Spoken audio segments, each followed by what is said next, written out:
सर्वांचे लाडके नेते ज्यांना गेले काही वर्ष जीवापाड आपण जपलं आणि या संघर्षामध्ये त्यांना मागच्या पूर्ण दशकात साथ दिली ते आपल्या सगळ्यांचे लाडके नेते राजे समरजित सिंह घाटगे साहेब, राजे प्रवीणराजे घाटगे, आमचे जुने मित्र माजी मंत्री पलीकडच्या राज्यातील वीरकुमार पाटील साहेब,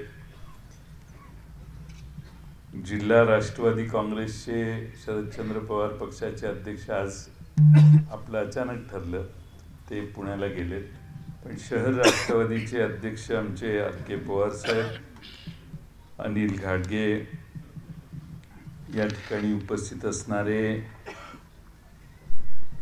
शिवानंद माळी तालुका अध्यक्ष, विनय कदम, रणजितदादा पाटील, अमरसिंह घोरपडे, MP पाटील, अमर विटे, वीरेंद्र घाटगे, अभिषेक मोहिते, रोहित पाटील, प्रकाश पाटील, NP पाटील, त्याचबरोबर उपस्थित असणारे सर्वच मान्यवर आणि कागल, गडिंग्लज, आजरा तालुक्यातील इथं उपस्थित असणारे समरजित घाटगे साहेबांचे सगळेच समर्थक, हितचिंतक आणि बंधू भगिनींनो, गेले वर्षभर माझ्या डोक्यात असणारी चिंता आज पूर्णपणाने संपली याचा पहिला आनंद मी या ठिकाणी व्यक्त करतो. शाहू फुले आंबेडकरांचा विचार ज्यावेळी सोडून लोक जातात त्यावेळी सगळा बहुजन समाज एकवटतो कसा हे छत्रपती शाहू महाराजांच्या लोकसभेच्या निवडणुकीत तुम्ही कोल्हापूरकरांनी दाखवून दिलेलं आहे. त्याचीच पुनरावृत्ती कागलमध्ये आपल्याला ऑक्टोबर-नोव्हेंबरच्या निवडणुकीत करायची. समरजित घाटगे दादांना, आम्ही राजेंना गेले काही दिवस सुचवत होतो की आपण ह्या वेगळ्या मार्गाचा विचार करा. हा आपल्या ग्रामीण भागातल्या जनतेला मान्य असणारा मार्ग आहे.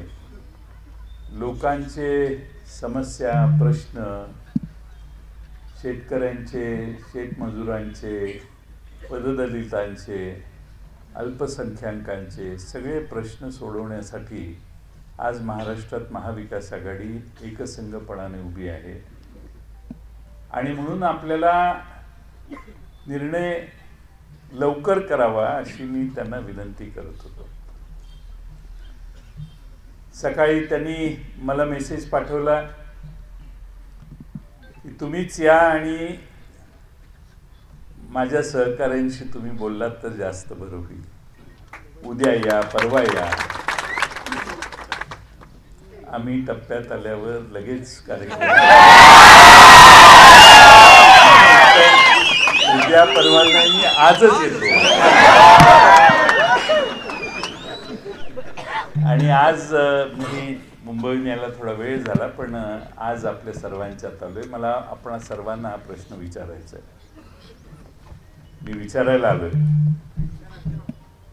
की आम्ही सगळे शरद पवार साहेबांच्या नेतृत्वाखाली अनेक वर्ष काम करतो. महाराष्ट्रातल्या कानाकोपऱ्यातले प्रश्न समजणारा हा नेता आहे. या नेत्याने महाराष्ट्रात अनेक कार्यकर्ते घडवले, कार्यकर्त्याचे नेते केले. ते नेते त्यांना सोडून गेले तरी पवार साहेब मागं हटलेले नाही. वस्तादाचा एक डाव शेवटचा ठेवलेला असतो. त्याची प्रचिती या कागलात आपल्याला आणून देण्याची जबाबदारी तुम्ही घेणार का? आपण सगळे समरजित घाटगे साहेबांनी भारतीय जनता पक्षात काम केले, पण त्यांच्या वडिलांनी, मी याच ठिकाणी फार वर्षापूर्वी 2009च्या निवडणुकीत पवार साहेबांचा निरोप घेऊन मी एकटाच आलो होतो आणि राजेंना त्यावेळी लोकसभेला उभा करावा असा पवार साहेबांची इच्छा होती, पण त्यावेळी काही घडलं नाही. पण तेव्हापासून काँग्रेसच्या विचाराचं समर्थन राजेसाहेब करत होते. फार वर्ष झाली त्याला. राजेसाहेबांना जाऊनही आज जवळपास 9 वर्ष झाली. आता आम्ही पुतळ्याला हार अर्पण करताना, फुलं अर्पण करताना पाहिलं. या 9 वर्षाच्या 10 वर्षाच्या कालखंडात तुम्ही समरजित घाटगेंना पूर्ण ताकदीनं उभा करून प्रतिकूल परिस्थिती असताना, सत्ता नसताना त्यांना कागलच्या या मातीत पाय रोवून उभा करून त्यांना ताकद दिली. तुम्हा सगळ्यांचं ते श्रेय आहे. ते वारंवार तुम्हाला ते आणि मला त्यांनी सांगितलं की ज्यांनी मला इथंपर्यंत आणले त्यांना विचारल्याशिवाय मी निर्णय घेणार नाही. म्हणून माझा तुम्हाला एक प्रश्न आहे. उद्याच्या विधानसभेत राष्ट्रवादी काँग्रेस पक्षाच्या, शरदचंद्र पवार पक्षाच्या तुतारी वाजवणाऱ्या माणसाच्या चिन्हावर समरजित घाटगेंना उभा करायला तुमची परवानगी आहे का? इकडं गवतावर बसलेले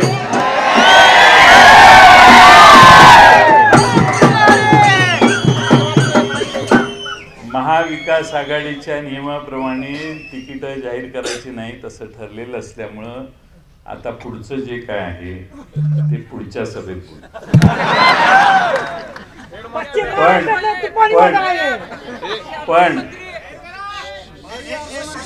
पण आपल्या लोकसभेमध्ये अकलूजचे विजयसिंह मोहिते पाटील यांनी त्यांचे भारतीय जनता पक्षाचा संबंध सोडला आणि पवार साहेबांच्या नेतृत्वाखाली काम करायचं ठरवलं आणि महाराष्ट्राची दिशा बदलली. मी आत्ताच पवार साहेबांशी बोललो. पवार साहेबांनी तुमचा सगळ्यांनी आता तुतारी मान्य केली आहे, म्हणजे मी असं गृहीत धरतो की राजेंचा प्रवेश राष्ट्रवादीत आता आपण करू शकतो आणि तो प्रवेश करण्यासाठी मी साहेबांना विचारलं की मी खाली जाऊन काय सांगू. त्यांनी सांगितलं मी स्वतः राजे समरजित घाटगेंचा प्रवेश करायला स्वतः येणार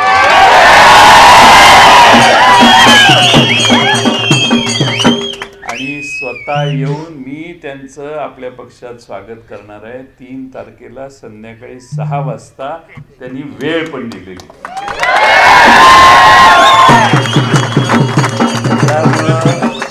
आता तुम्ही 3 तारखेच्या तयारीला लागा.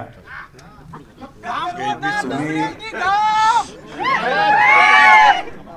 त्यावेळी पुढचं जे काय बोलायचंय ते आज बोलायला नको, त्यावेळी आपण बोलू.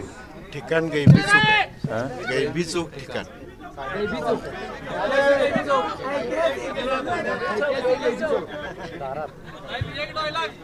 आपल्या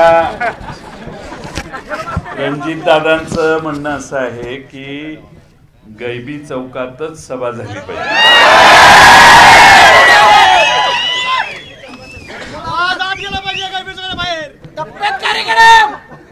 आपल्या सगळ्यांना त्यावेळी याच्यावर मी जास्त तपशिलात बोलेन. तुम्ही सगळे सकाळपासून इथं थांबलात. आता घरी जाऊन कामाला लागा आणि पक्षाचा, राष्ट्रवादी काँग्रेसचा महाराष्ट्राचा अध्यक्ष या नात्यानं समरजित घाटगे साहेबांचा राष्ट्रवादीतला प्रवेश हा महाराष्ट्राच्या विधानसभेचं चित्र बदलणारा होणार आहे.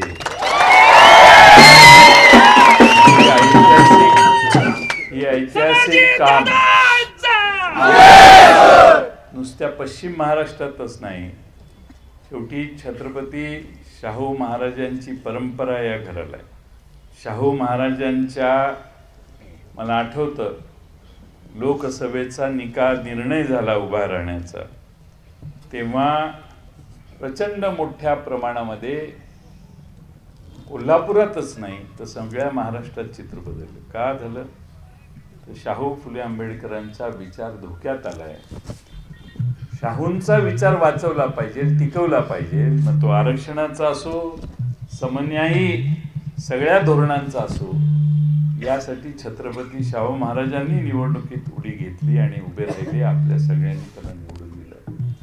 तेच काम उद्याच्या महाराष्ट्राच्या विधानसभेमध्ये आपल्या सगळ्यांना करायचंय. आणि त्यासाठी आपल्या सगळ्यांनी 3 तारखेची सभा यशस्वी होण्यासाठी खेड्यापाड्यातल्या प्रत्येक बूथवरची महिला, प्रत्येक बूथवरची आमची भगिनी आली पाहिजे. आज सगळ्या महाराष्ट्रातल्या भगिनी सगळ्यात मोठ्या संकटात या सरकारच्या नाकर्तेपणामुळे आलेल्या आहेत. बघावं त्या ठिकाणी वेगवेगळे अन्याय आणि अत्याचार महिलांच्यावर महाराष्ट्रभर चालू आहेत.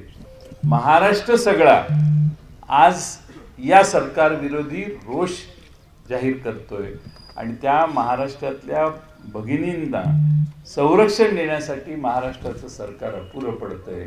उद्या काही पक्षांनी, विरोधी पक्षांनी आपली भूमिका जाहीर केलेली आहे, पण 3 तारखेला प्रत्येक या मतदारसंघातल्या बूथवरून सामान्यपणाने जास्तीत जास्त लोक गैबी चौकात आणून ऐतिहासिक न भूतो न भविष्यती सभा त्या दिवशी 3 तारखेला आपण करायची आहे. त्यानंतर विधानसभेला राजेंच्या प्रचाराची एक सभा किंवा 2 तुम्ही तुमच्या धोरणानं होईल त्यावेळी सभा करू. आपल्या सगळ्यांचा आशीर्वाद राजेंच्या मागे आपण उभा करा. नवा इतिहास घडवण्यासाठी राजेंच्या मागे तुमच्या सगळ्यांचा आशीर्वाद करा, उभा. पवार साहेबांचा आशीर्वाद आणि ताकद पूर्णपणाने राजे साहेबांच्या मागे उभा राहणार आहे. त्यामुळं अपयश अजिबात नाही. फक्त किती हजार मतांनी विजयी होणार याची चर्चा मतदारसंघात घडली पाहिजे, असा प्रयत्न आपल्या सगळ्यांच्याकडून करा. राजेंनी हा निर्णय घेतला, याबद्दल राजेंचं मी मनपूर्वक पक्षात स्वागत करतो. 3 तारखेला अधिकृत प्रवेश त्यांचा होईल. त्या प्रवेशानंतर कागलमध्ये पुन्हा एकदा शरद पवार राष्ट्रवादी काँग्रेस पक्ष दिमाखाने डवलायला लागेल. तुम्हा सगळ्यांच्या ताकदीने इथं निवडून येईल आणि पवार साहेबांच्या पक्षाला तुम्ही ताकद द्याल, हा मला विश्वास आहे. या मतदारसंघातले जे काही प्रश्न असतील त्यात 2च महिन्याचा अवधी आहे. सरकार आपलंच येणार आहे, तुम्ही चिंता करू नका. 2-2.5 महिन्याचा कालावधी आहे. या 2-2.5 महिन्याच्या कालावधीत असे क्षण येतील, असे क्षण येतील की तुम्हाला असं वाटेल अरे काय तिकडे चाललंय. आणखीन खैराती वाटल्या जातील, कारण निवडून येण्यासाठी सर्व मार्गाचा अवलंब होईल. त्या सगळ्यांच्या विरोधी कागलचा, गडिंग्लजचा, आजऱ्याचा अभिमान असणारा, स्वाभिमान बाळगणारा कार्यकर्ता हा टिकेल आणि ही लढाई यशस्वी करेल असा विश्वास बाळगतो. राजे साहेबांनी आणि तुम्ही सगळ्यांनी हा सामुदायिक निर्णय घेतला, मगाशी तुम्ही होकार दिला, याबद्दल तुम्हा सगळ्यांचे मनपूर्वक आभार मानतो आणि मी आपल्या सगळ्यांची रजा घेतो. धन्यवाद.